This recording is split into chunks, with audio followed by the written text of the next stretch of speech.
आकाशवाणी नागपूर. स्वाती सोनपेटकर आपल्याला ठळक बातम्या देत आहे.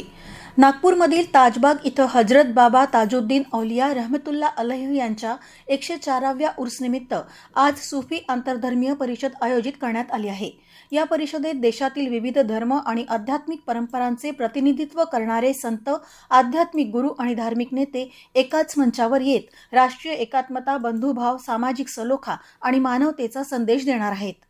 एम्स नागपूरनं गेल्या 4 वर्षात 1000 सांधे प्रत्यारोपण शस्त्रक्रिया यशस्वीरित्या पूर्ण करून एक महत्त्वाचा टप्पा गाठला आहे. या यशामुळे मध्य भारतातील रुग्णांना अत्याधुनिक, किफायतशीर आणि उच्च दर्जाची अस्थिरोग उपचार सेवा उपलब्ध करून देण्याच्या संस्थेच्या वचनबद्धतेला अधिक बळ मिळालं आहे. या एकंदर शस्त्रक्रियांपैकी सुमारे 20 शस्त्रक्रिया रोबोटिक जॉईंट रिप्लेसमेंट तंत्रज्ञानाच्या सहाय्यानं करण्यात आल्या. ज्येष्ठ दिग्दर्शिका, निर्मात्या आणि अभिनेत्री विजयाबाई मेहता यांना अभिवादन करण्यासाठी बाई नावाचा परीस गोफ विजयाबाईंच्या आठवणींचा या विशेष अभिवाचन कार्यक्रमाचं आयोजन करण्यात आलं आहे. हा कार्यक्रम उद्या सायंकाळी 5 वाजता श्रीमंत बाबूराव धनवटे सभागृह, शंकरनगर इथं होणार आहे.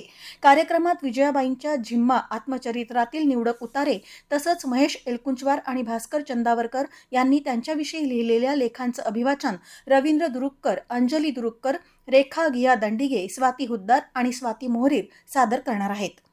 राष्ट्रसंत तुकडोजी महाराज नागपूर विद्यापीठात MA आणि MCOM उत्तीर्ण विद्यार्थ्यांसाठी उद्या TCS मिहानच्या सहकार्यानं बिझनेस प्रोसेस सर्व्हिसेस BPS पदासाठी कॅम्पस प्लेसमेंट ड्राईव्ह आयोजित करण्यात आला आहे.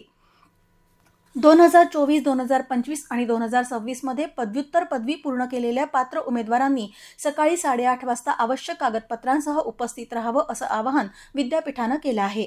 महावितरणच्या नागपूर परिमंडळात स्मार्ट TOD मीटरबाबत जनजागृती नागपूर आणि वर्धा जिल्ह्यात आयोजित 200हून अधिक ग्राहक मेळाव्यांना 8000 पेक्षा अधिक ग्राहकांनी प्रतिसाद दिला.